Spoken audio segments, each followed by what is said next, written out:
Well, last Sunday afternoon at Dunfield House in England, after a day-long conference on Saturday that was the Multi-Nations National Conference, and then a worship and a mission center conference on Sunday that went to about 4 o'clock, I was then scheduled to preach.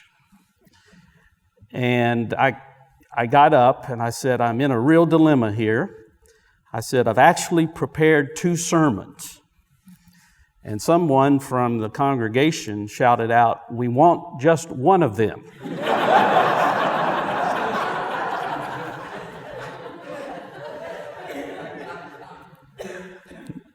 Now, if I could I can tell you who that was, and you'd appreciate it. That was Carla Long.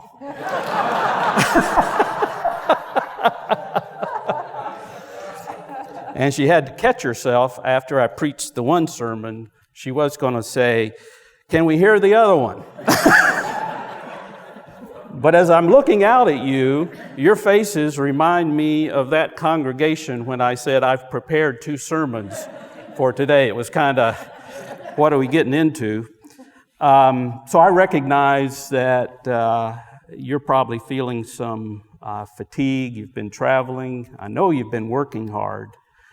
I'm supposed to have a time here of final reflections. I don't really have a lot in terms of final reflections.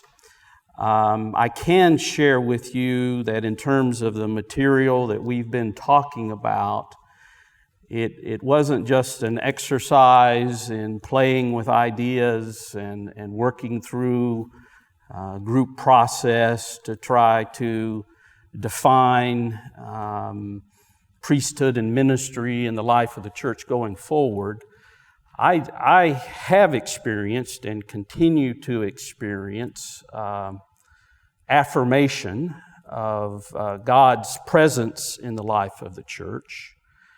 And within the basic principles of the concepts that we have been talking about, in terms of potential for blessing and renewal and spiritual vitality in the life of the church. That sense, even in the midst of a lot of challenges that I know we're all managing in the various fields of the church, is what gives me hope. I continue to experience the Spirit which is guiding the church, affirming the church's direction, recognizing that there are challenges, but also bringing me a sense of peace regarding the concepts that are being shared in relation to ministry and priesthood and other aspects in the life of the church. And I simply want to share that in conclusion.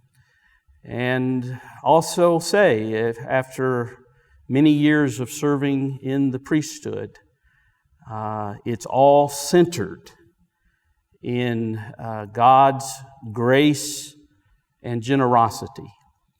And when we are living in the flow of God's grace and generosity, service and ministry and leadership doesn't have to be a burden.